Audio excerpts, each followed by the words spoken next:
എനിക്കിന്നൊരു കൊന്ത ഉണ്ടാക്കേണ്ടായിരുന്നു. അപ്പോൾ ഞാൻ വിചാരിച്ചു നിങ്ങളിവിടെ കാണിച്ചു തരാമെന്ന്. എനിക്ക് ഈ അടുത്തായിട്ട് വരുന്നതെല്ലാം ഈ ഷെയ്ഡിലുള്ള ബീഡ്സിൻ്റെ കൊന്തകളാണ് കേട്ടോ. അപ്പോൾ നമ്മൾ മുത്തൊക്കെ എടുത്ത് വെച്ചിട്ടുണ്ട്. പിന്നെ കൊന്ത കെട്ടുന്ന നൂല്, ലാമ്പ്, കത്രിക, ഇത്രയും സാധനങ്ങളാണ് നമുക്ക് വേണ്ടത്.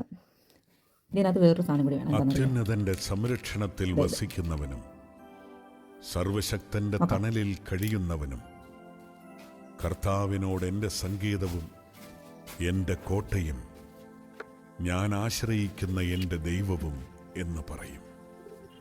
അവിടുന്ന് നിന്നെ വേടന്റെ കെണിയിൽ നിന്നും മാരകമായ മഹാമാരിയിൽ നിന്നും രക്ഷിക്കും. തൻ്റെ തൂവലുകൾ കൊണ്ട് അവിടുന്ന് നിന്നെ മറച്ചുകൊള്ളും.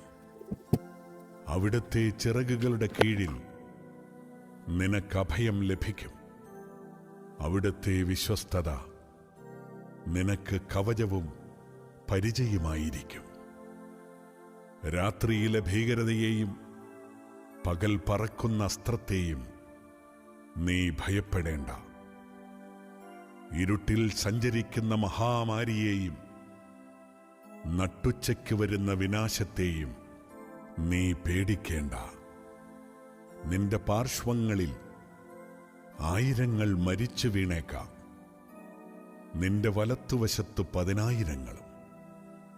എങ്കിലും നിനക്കൊരനർത്ഥവും സംഭവിക്കുകയില്ല.